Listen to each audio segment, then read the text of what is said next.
Hello, EnderSword here again with another replay from our Silver League players. We actually had this one posted on teamliquid.net. Someone just posted this in the strategy forum. The player was just looking for advice on the game, and a couple people wrote a couple of write-ups to help them out. I figured that since I was doing these videos for the past couple of weeks, I might as well respond in that way and see whether or not this is helpful to the poster. So I hope it is. Our poster was Tamerlane in this game, and he is the Zerg player here in the bottom right. His opponent will be DrHorbsen, the Protoss player here in the top right, and of course we'll be focusing on the Zerg here today. The three things that we're going to be most looking at over the course of this game are drones, whether enough are being made at any given point, and what those drones are actually doing and being used on over the course of the game. We're going to be looking at Larvae and whether or not he's properly hitting injects, whether he's using those larvae properly or leaving them around, and whether or not they're being, again, properly converted into drones or military. And the third thing we'll look at is tech path. Is the tech path taken, a coherent tech path that actually makes sense and follows a strategic direction, and whether it's been pre-planned or not. Those are the key items that will influence the outcome of the game, and I think are the three key areas that he can improve on that will really help out. So early we saw probe harassment down here. A probe is in the area trying to stop a hatchery from going down in a timely fashion. He did opt for a pool first, and that probe could have delayed this. However, there's not really enough minerals available at any point. But that's not because there weren't enough available. It's because of decisions made. He decided to put down a spine crawler, even though at the same time we can see that there's no real aggressive potential available from the Protoss player. He sees one gateway with that scout, one gateway done, two more being done. There was only one zealot by the time he got in, two by the time he got killed, two gas going down. Really, all resources are accounted for at the moment. There's no real chance of a proxy at the moment. So, putting that spine crawler down before putting this hatchery down and getting the Zergling speed before getting this hatchery down really just delayed the hatchery by a lot longer than it should have been. It would be nice to see that quite a bit earlier. Remember that as a Zerg player, the Protoss is usually trying to delay you from putting that down by even a matter of a few seconds, and they feel that it's worth their effort to do so. They'll even spend 100 minerals to put a pylon there and delay you by like 20 seconds. So don't play into their hands and delay yourself when you choose to put that down. You want that down fairly quickly so that you can actually get your economy going and actually get a lead on the Protoss player. Right now, of course, workers are even at 22. The queen is out. He's dropped a creep tumor over there.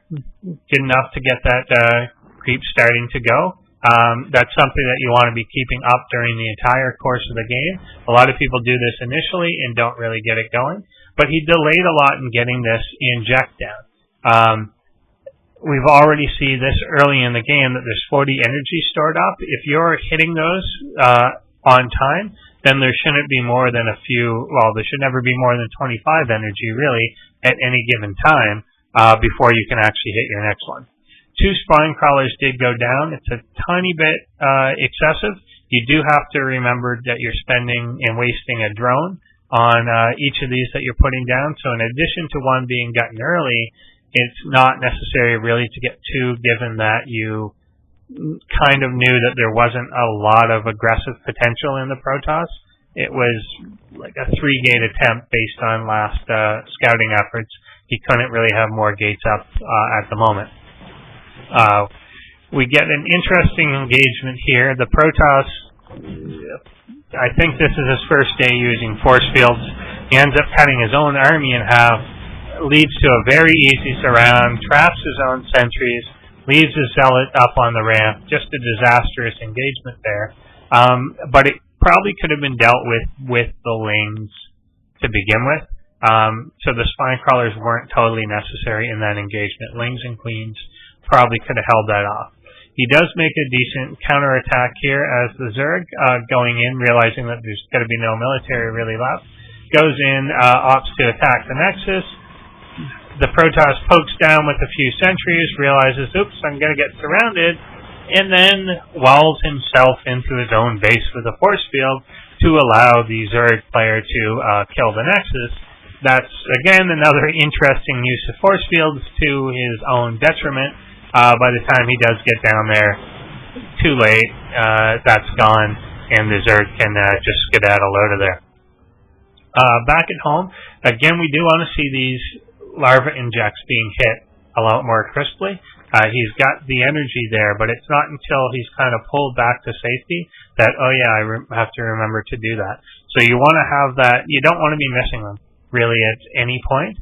And at the same time, this one was going a moment ago, but now he's missing this one. So get those going more like clockwork. A lot of people will sync them up so that you just do them all together at the same time, and that way you're not kind of forgetting one. Like, you're not having to check back every 10 seconds. You just kind of check back now and then, do them all, leave it, check back, do them all, and then leave it. So that can be a lot more efficient to do.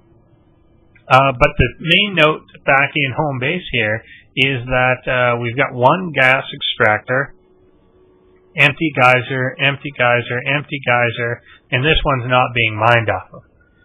While at the same point we're upgrading to layer tech. Anything that you then make after going to layer tech requires gas. So if you're going to put down a spire, if you're going to put down a hydroden, if you're going to put down an infestor pit, all of those things require gas to even put the building down, but then will require gas to actually make that unit out of the hatchery once that building is completed. So you want to pre-plan ahead. There's no point in this where the layer is now done with 68 gas, and as soon as it's done, you throw people on gas. This drone was up here, I guarantee you, to try and drop down a spire, but realized, oh, there is no gas. So then you instantly have 1, 2, 3 more extractors going down at the same time because he realizes, well, that was a mistake. You've got to plan that out a lot more ahead of time and decide, okay, I'm going to go from this into this. It's not a lack of scouting information over here. He's fairly reasonably aware of what's going on in this base. He was reasonably aware of the composition of that army due to the Zerglings poking around. He's doing a pretty good active job with these Zerglings. So it's not a lack of awareness that made him indecisive. It was just a lack of planning on gas or being forgetful.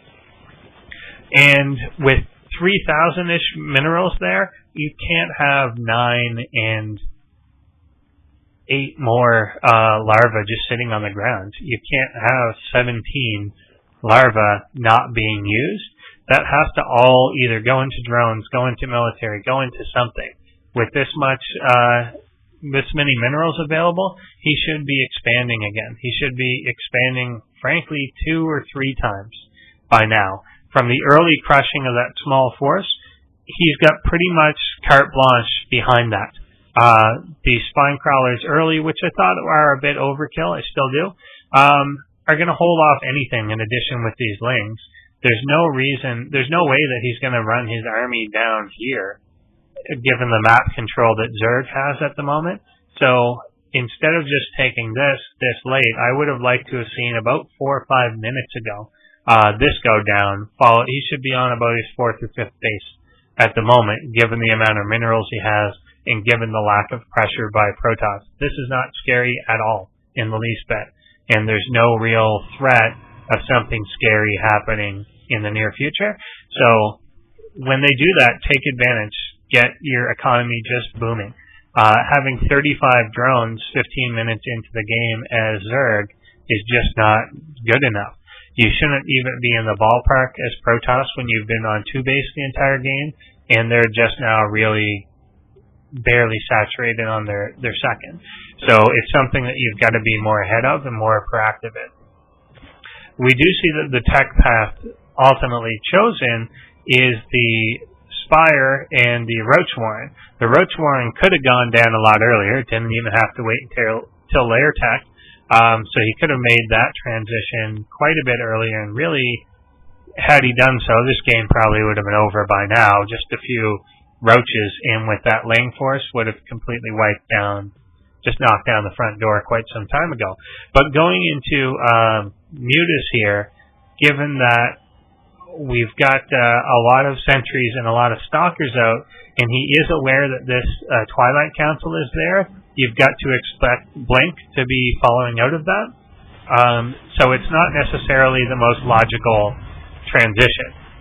It works okay in this, simply due to kind of the Protoss being very passive, but it's not the greatest. He tries to go in there, snipe that Nexus, comes back, decides to regroup a bit.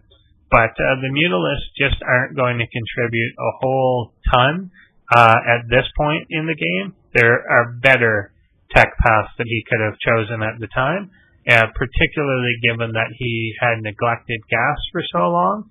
It would have been nice to see all the excess larvae simply turned into roaches, as opposed to going Mutatech when your gas outnumbers your when your minerals outnumber your gas like 8 to 1, then don't make a gas heavy unit your tech path. It just doesn't follow very well.